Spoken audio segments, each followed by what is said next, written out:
Hey, David Dole here. So, you're about to listen to an interview I did with Luke Savage of Jacobin. But before you get there, I want to let you know that this interview is part of a larger podcast and radio show called The David Dole Show. It airs live at 9 p.m. on Sundays on newstalk1010.com. But if you can't listen to it live, you can download it as a podcast either on iTunes, on Stitcher, on SoundCloud, Podbean. It will be on Spotify shortly as well. So I'll have links below the video in the description where you can go and subscribe to the podcast and also rate it and review it if you like it. So here's the interview that I did with Luke Savage of Jacobin.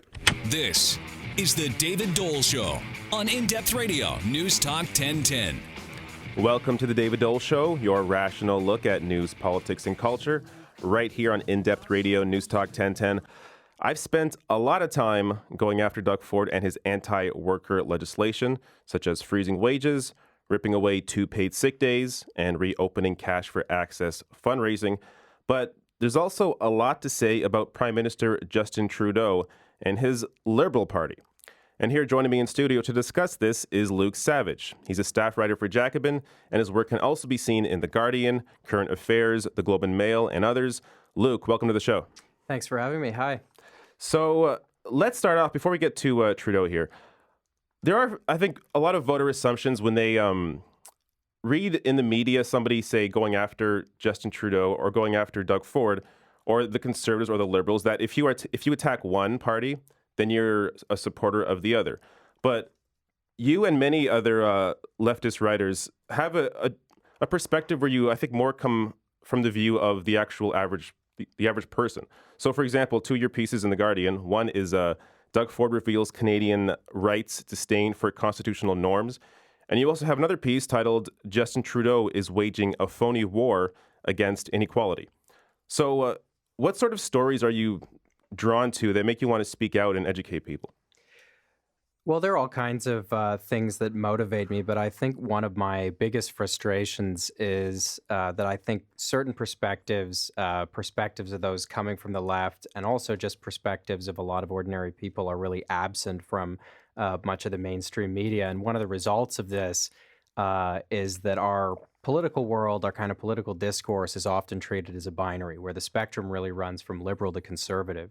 I think that's deeply unhelpful. I mean, in this country, it's never made sense because we have at least a three-party system, more than, we've had, at least a third party with substantial representation in Parliament for decades and decades. So it really makes, it makes no sense here.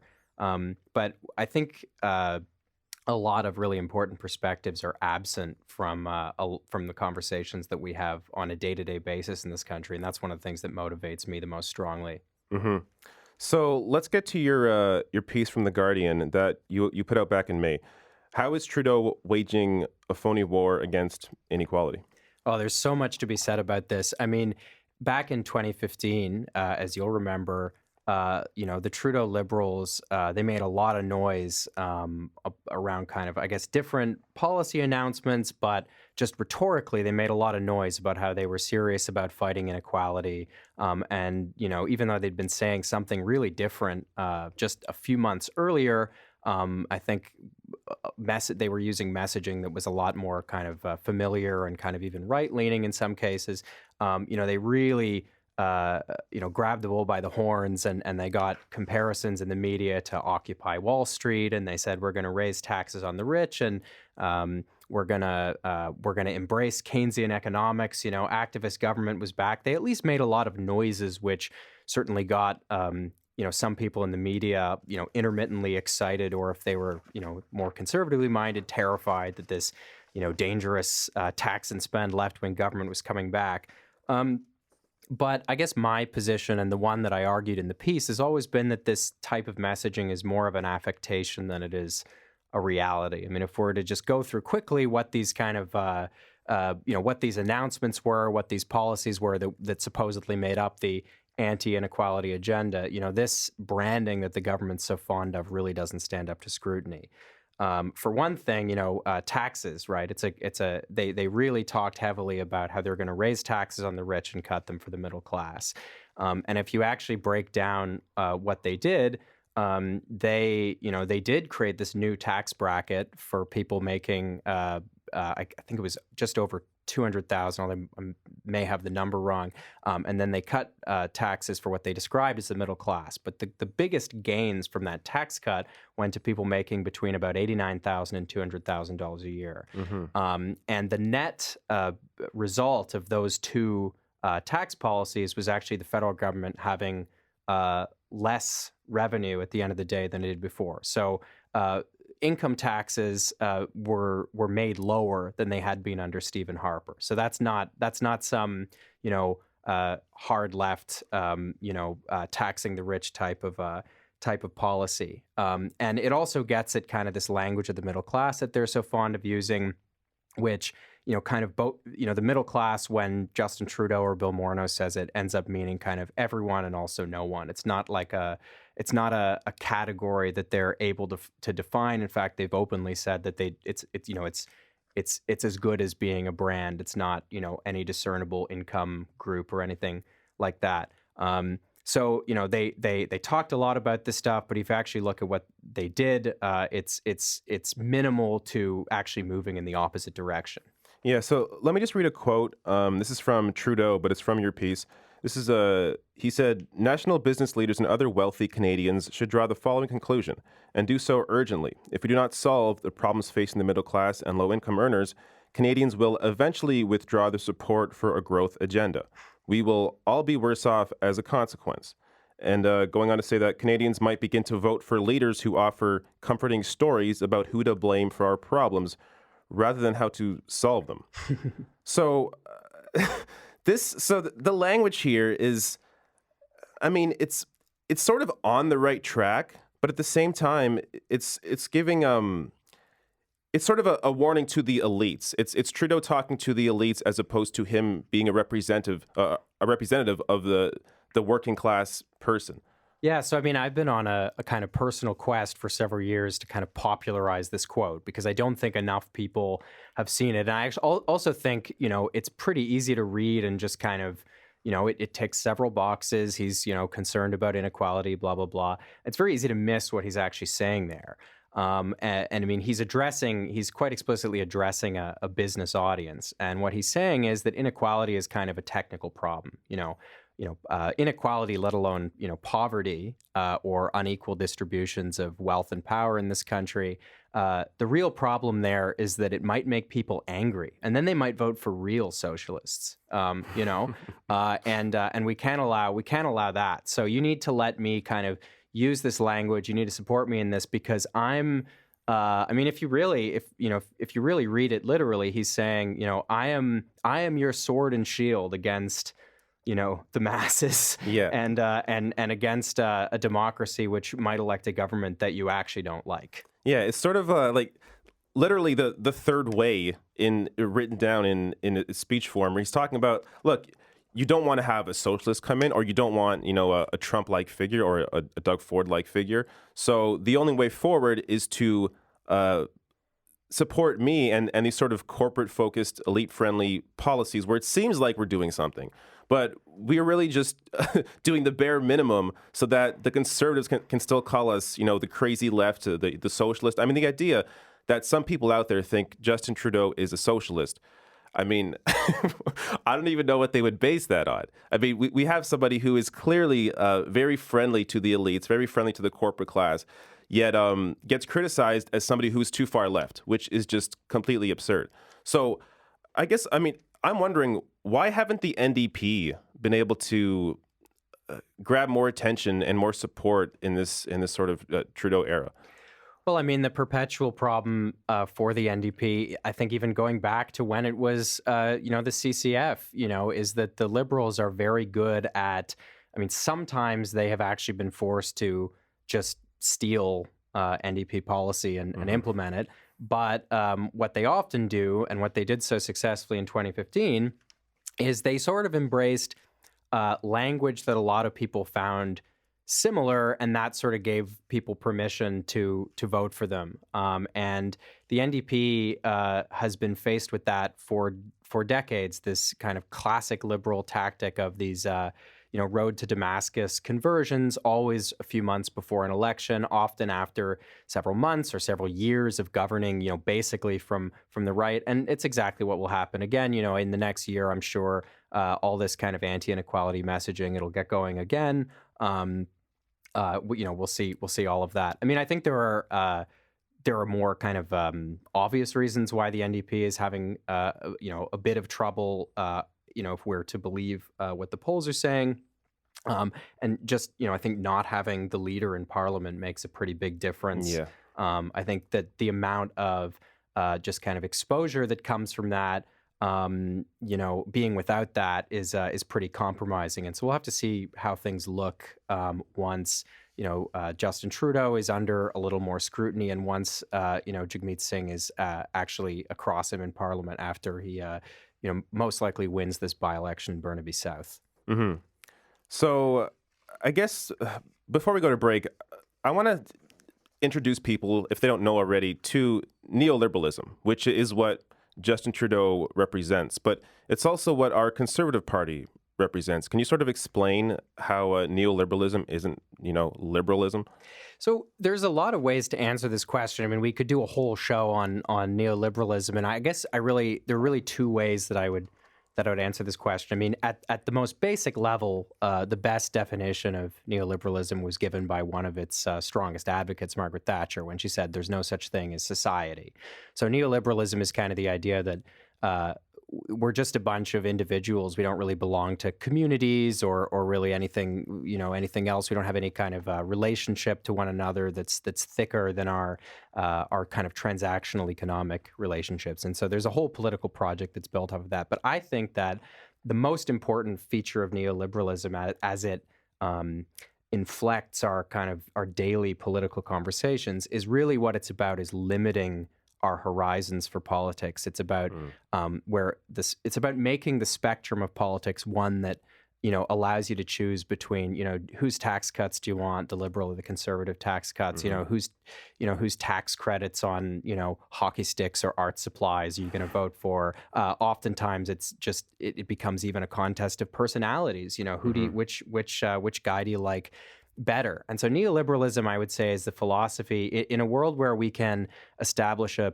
permanent outpost in space, or we can develop cures to diseases that were thought uncurable decades ago. Neoliberalism is a type of politics that says, well, all those things are possible, but a national pharmacare program? Are you serious? What is that? What kind of pie in the sky thinking is that? Oh, you want to raise taxes on the rich? Well, that's literally impossible, it tells us. You want to reduce levels of inequality. You don't want to have like a horribly stratified, unequal society. Well, that's impossible too. So to me, that's the best. I think that's the simplest way to understand what the neoliberal project, if you like, is. Mm-hmm. Coming up next, I continue my discussion with Luke Savage on Justin Trudeau, Doug Ford, and neoliberalism. And do you have any questions or comments? What do you love or hate about Justin Trudeau or Doug Ford? Give us a call at 416-872-1010. You can also text me at 71010. This is The David Dole Show on In-Depth Radio, News Talk 1010. The David Dole Show continues on News Talk 1010. Welcome back to The David Dole Show, your rational look at news, politics, and culture, right here on In-Depth Radio, News Talk 1010. I am joined by Luke Savage, staff writer for JacobinMag.com. He also has articles in The Guardian, Current Affairs, The Globe and Mail, and other publications. And we're continuing our conversation on Justin Trudeau's phony war against inequality. And also, we're going to get into Doug Ford. So we're taking your calls. What do you love or hate about Justin Trudeau or Doug Ford? Take your pick and let us know your thoughts. 416-872-1010. You can also text us at 71010.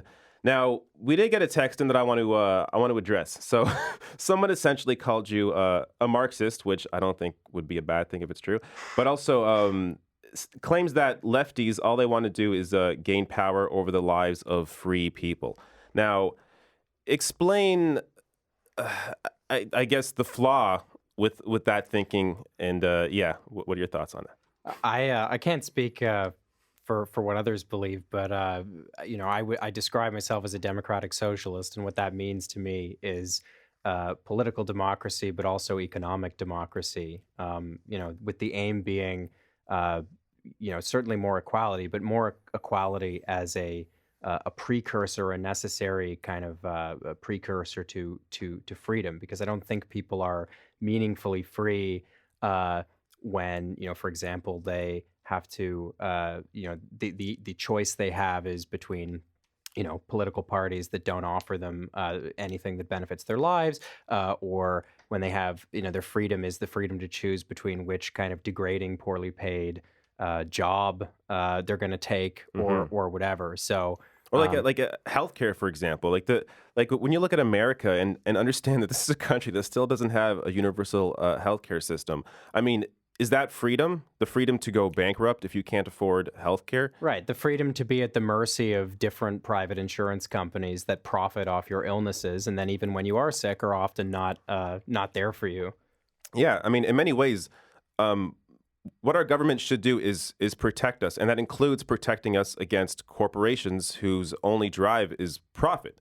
I mean, that's what they're designed to do. The idea that we should just accept the private industry and assume that they're going to have our best interests at heart, when we know the only driving factor of a corporation is to make more and more money. I mean, it's not that they are immoral; it's that they are amoral. There's no control. If you don't have controls on that, then what you have is simply this limitless taking from the working class people. So you have to have protections in place to push back against that. So the idea that anybody that we want to control people's lives, it's the complete opposite. We want people to have healthy, happy lives. But let's go into Doug Ford here. So my other political hero. Exactly. So Doug Ford is somebody who, so we were just talking about Justin Trudeau and his phony war against inequality. There are comparisons that I think anybody could make about between Trudeau and Doug Ford that maybe people don't often think about. So just on a base level, on a character level, these are two people who were born into privilege. A lot of people born into privilege have a tough time understanding what life is like for the average person. I think that isn't always the case, obviously, but I think that is the case with Trudeau and I would say especially Doug Ford. But I don't know. I guess let's start top level. What do you think about Doug Ford and the idea that he is for the people? I mean, I think he is for the people if those people are, your landlord, your boss, the guys down at the country club. I think I would love to hear somebody make a good faith argument for how anything Doug Ford has done since he's become premier of this province has meaningfully benefited the average person. I mean, I don't know what that would be. I think buck of beer. Right, which didn't even we can't even have that. No. It doesn't even work. I think it's completely phony. I mean, I think adopting a kind of Doug Ford is often said to have a folksy persona. I don't really get that, but I think adopting that kind of persona and saying the word folks a lot, doesn't mean you're for the average person. Yeah, but the thing is, it fools people, right? So with Trump, it's the same thing. Trump, much like Doug Ford, both born into privilege, both inherited their business, both don't know what life is like for the average person, both pretend to be for the working class. But you have Doug Ford freezing wages at $14 an hour. And but he cut taxes, right? Yeah, but if you go into it, you realize you would have made more money at $15 an hour. Not to mention that if you were making anywhere near the minimum wage, if you're making 16, 17, 18, your wage would have also likely seen an increase. So, raising the minimum wage does have a trickle-up effect on the system. So the idea that Doug Ford is for the people, I think, is just completely ridiculous. I do want to mention, so they also have this proposed tax cut for the rich. This is a quote from CBC reporter Mike Crawley. Quote, I asked Finance Minister Vic Fedeli 3 times in his news conference to explain why he's giving the wealthiest Ontarians a tax cut when the province is in such a deep fiscal hole. Each time, he refused to answer the question directly. I guess I'm just wondering, what is the media doing wrong here? Why aren't more people aware that, well, one example, that Justin Trudeau is not a lefty, and that Doug Ford is not for the people? Why aren't more people aware of these things? I mean, it's a really complicated question. I mean, I think the media struggles to cover, and I'm somewhat sympathetic to this actually. A government like Doug Ford's, where they basically don't ask or they don't answer questions. Ministers often kind of actually run away from. I don't know if Lisa Thompson has actually given an interview yet. There's one reporter who's been every single day tweeting about her attempts to get this senior cabinet minister in Ontario to just talk to her, and has so I think that's very difficult to deal with. But I mean, I think it's for the real answer to the question is for all the reasons that you've already kind of gestured at. I mean, we have a political discourse that's just very steeped in kind of the language and the thinking of neoliberalism. There's no other way to say it. I would say I think another issue is, and this is maybe a little bit of a digression from your question, but I think it's relevant, is the way in which the media so often covers politics, not really in ideological terms, but either as kind of just a spectacle or a trade show, like sports, or exactly like sports. So. When you watch, a hockey game or something, and the play-by-play guy is sort of talking about the game, to make it exciting and to kind of explain it to you without really taking sides, right? And that's often how we talk about politics in the media. And I'm not trying to single anyone out, but I think if you turn on a lot of the major TV networks in this country and you're an engaged citizen and you're curious and you want to know about an issue, often what confronts you is this horse race coverage, endless talk about opinion polling, or different spin doctors who are kind of talking about, who are political professionals. So actually they professionally think about politics in these terms. They think of it as kind of a sporting event. The stakes are actually kind of low for them, or they're certainly not existential, which ultimately questions of politics are for a lot of people. They have to do with, what your wages are going to be, whether you're going to be able to get groceries this week or whatever. So I think that's a really big problem too. Yeah. So I do want to touch on this piece that you had in the Guardian. Doug Ford reveals Canadian rights disdain for constitutional norms, and that's in regards to the notwithstanding clause. Do you want us to sort of explain what Doug Ford did there and I guess the threat that it potentially poses? Sure. I mean, so yeah, I should say first that wasn't that was the editor's headline, not mine, and I think it's somewhat I won't say it contradicts the thesis, but it wasn't quite the message I was trying to convey in the piece. So I mean, basically. I think Doug Ford didn't actually have to use the notwithstanding clause, so he didn't actually technically have to override the Constitution. But I was very interested in the kind of the weeks after how other figures kind of on the Canadian right were reacting to this. And I think generally speaking, the reaction was that they were very excited. And my impression was that he's really kicked open the door for them. I mean, the Constitution and the ways that the courts have interpreted it, I think, has been relied upon by a lot of progressives as kind of a crutch, because they think, well, even if we're losing elections or we're kind of losing ground elsewhere, the Supreme Court's going to protect us. And I think what this shows is if you are brazen enough, if you have enough contempt for people's basic democratic rights, there's a lot that you can get away with. And so, there was a piece in the I guess Financial Post that I cited in my Guardian article that I thought was very scary, where it was this fellow from the Fraser Institute talking all about how this is, I think he called it, what Doug Ford did, a welcome reassertion by our political class or something, a welcome reassertion of power. And he starts listing off, well, think of all the things we can do next. We can finally get back at those damn unions, and we can pass bylaws that punish municipalities that pass anti-pollution bylaws or whatever.